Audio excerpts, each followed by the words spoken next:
नमस्कार दोस्तों, मैं आपका दोस्त बजरंग प्रजापति एक बार फिर से आपके सामने हाजिर हूं एक और ऐतिहासिक किस्सा लेकर, या यूं कहिए एक बलिदान की ऐसी दास्तान लेकर जिसे सुनकर आपके रोंगटे खड़े हो जाएंगे। जी हां, हम बात कर रहे हैं चित्तौड़गढ़ की उस भूमि की जो हमेशा से वीरांगनाओं और वीरों के लिए प्रसिद्ध रही है।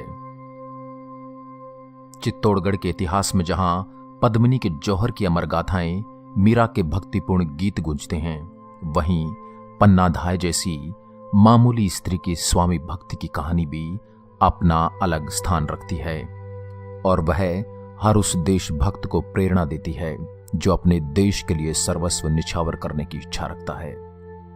बात तब की है जब चित्तौड़गढ़ का किला आंतरिक विरोध व षड्यंत्रों में जल रहा था। मेवाड़ का भावी राणा उदय सिंह किशोर हो रहा था।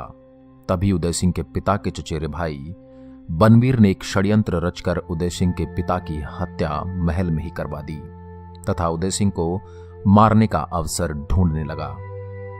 उदय सिंह की माता को संशय हुआ तथा उन्होंने उदय सिंह को अपनी खास दासी व उदय सिंह की धाय पन्ना को सौंप कर कहा, पन्ना, अब यह राजमहल व चित्तौड़ का किला इस लायक नहीं रहा कि मेरे पुत्र तथा मेवाड़ के भावी राणा की रक्षा कर सके।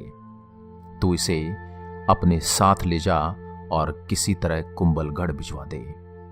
पन्ना धाय राणा सांगा के पुत्र राणा उदय सिंह की धाय मां थी। पन्ना धाय किसी राज परिवार की सदस्य नहीं थी। अपना सर्वस्व स्वामी को अर्पण करने वाली वीरांगना पन्ना धाय का जन्म कमेरी गांव में हुआ था। राणा सांगा के पुत्र उदय सिंह को मां के स्थान पर दूध पिलाने के कारण पन्ना धाय मां कहलाई। पन्ना का पुत्र चंदन और राजकुमार उदय सिंह साथ साथ बड़े हो रहे थे। उदय सिंह को पन्ना ने अपने पुत्र के समान पाला था।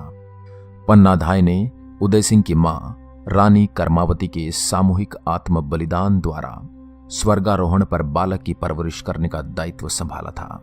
पन्ना ने पूरी लगन से बालक की परवरिश और सुरक्षा की। पन्ना चित्तौड़ के कुंभा महल में रहती थी। चित्तौड़ का शासक दासी का पुत्र बनवीर बनना चाहता था। उसने राणा के वंशजों को एक एक कर मार डाला। बनवीर एक रात महाराजा विक्रमादित्य की हत्या करके उदय सिंह को मारने के लिए उसके महल की ओर चल पड़ा। एक विश्वस्त सेवक द्वारा पन्ना धाय को इसकी पूर्व सूचना मिल गई। पन्ना राजवंश और अपने कर्तव्यों के प्रति सजग थी। वह उदय सिंह को बचाना चाहती थी। उसने उदय सिंह को एक बांस की टोकरी में सुलाकर उसे झूठी पत्तलों से ढककर एक विश्वास पात्र सेवक के साथ महल से बाहर भेज दिया। बनवीर को धोखा देने के उद्देश्य से अपने पुत्र को उदय सिंह के पलंग पर सुला दिया। बनवीर रक्त रंजित तलवार लिए उदय सिंह के कक्ष में आया और उसके बारे में पूछा।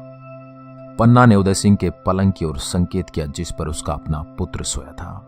बनवीर ने पन्ना के पुत्र को उदय सिंह समझकर मार डाला।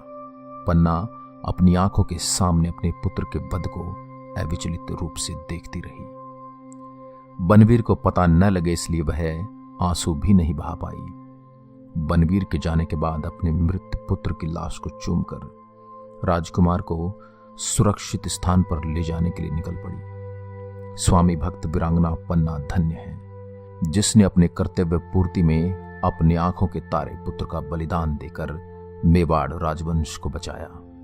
पुत्र की मृत्यु के बाद पन्ना उदय सिंह को लेकर बहुत दिनों तक सप्ताह शरण के लिए भटकती रही, पर दुष्ट बनवीर के खतरे के डर से कई राजकुल जिन्हें पन्ना को आश्रय देना चाहिए था, उन्होंने पन्ना को आश्रय नहीं दिया।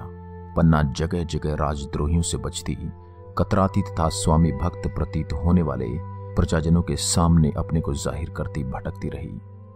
कुंभलगढ़ में उसे यह जाने बिना कि उसकी भवित व्यता क्या है शरण मिल गई। उदय सिंह किलेदार का भांजा बनकर बड़ा होने लगा। 13 वर्ष की आयु में बिवाड़ी उमराव ने उदय सिंह को अपना राजा स्वीकार कर लिया और उसका राज्याभिषेक कर दिया। उदय सिंह 1542 में मेवाड़ के वैधानिक महाराणा बन गए। तो दोस्तों, ये थी कहानी पन्ना धाय की, जिन्होंने अपने पुत्र के बलिदान से मेवाड़ की धरती को सींचा, मेवाड़ के राजवंश को सींचा और अपनी स्वामी भक्ति और देशभक्ति का अप्रतिम नमूना पेश किया। आइए उस महान वीरता से परिपूर्ण पन्ना की कहानी को इस कविता के माध्यम से समझने की कोशिश करते हैं। चल पड़ा दुष्ट बनवीर क्रूर, जैसे कलयुग का कंस चला। राणा सांघा के कुंभा के कुल को करने निर्वंश चला। उस और महल में पन्ना के कानों में ऐसी भनक पड़ी, वह भीत मृगी सी सिहर उठी, क्या करे नहीं कुछ समझ पड़ी। तत्क्षण मन में संकल्प उठा, बिजली चमकी काले घन पर। स्वामी के हित में बलि दूंगी, अपने प्राणों से भी बढ़कर। धन्ना नाई की कुंडी में झटपट राणा को सुला दिया। ऊपर झूठे पत्तल रखकर यूं छिपा महल से पार किया।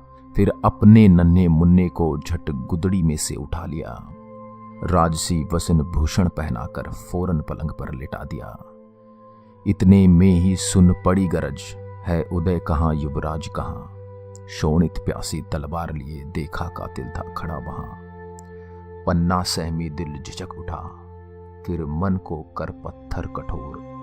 सोया प्राणों का प्राण जहां, दिखला दी उंगली उसी ओर। छिन में बिजली सी कड़क उठी, जालिम की ऊंची खड़ग उठी। मामा मामा की चीख उठी, नन्ही सी काया तड़प उठी। शोणित से सनी सिसक निकली, लोहू पी नागन शांत हुई। एक नन्हा जीवन दीप बुझा, एक गाथा करुण दुखांत हुई। जब से धरती पर मां जन्मी, जब से मां ने बेटे जन्मे। ऐसी मिसाल कुर्बानी की देखी न गई जग जीवन में। तू पुण्यमयी तू धर्ममयी, तू त्याग तपस्या की देवी। धरती के सब हीरे पन्ने तुझ पर वारे पन्ना देवी। तू भारत की सच्ची नारी, बलिदान चढ़ाना सिखा गई। तू भारत की सच्ची नारी, बलिदान चढ़ाना सिखा गई। तू स्वामी धर्म पर देश धर्म पर हृदय लुटाना सिखा गई। तू स्वामी धर्म पर देश धर्म पर हृदय लुटाना सिखा गई। तो दोस्तों, ये थी कहानी बलिदान और स्वामी भक्त की प्रतिमूर्ति पन्नाधाय की, जिसे युगों युगों तक मेवाड़ और भारतवर्ष भुला नहीं पाएगा। आशा करता हूं हमारी आज की यह वीडियो आपको पसंद आई होगी। ऐसी ही अन्य वीडियोस के लिए आप हमारे चैनल शब्दबाण को लाइक करें, शेयर करें एंड सब्सक्राइब करें और अपने सुझाव हमें कमेंट बॉक्स में जरूर दें। एक बार फिर आपसे मुलाकात होगी एक और ऐसे ही वीरतापूर्ण किस्से के साथ। तब तक के लिए नमस्कार। जय हिंद, जय भारत।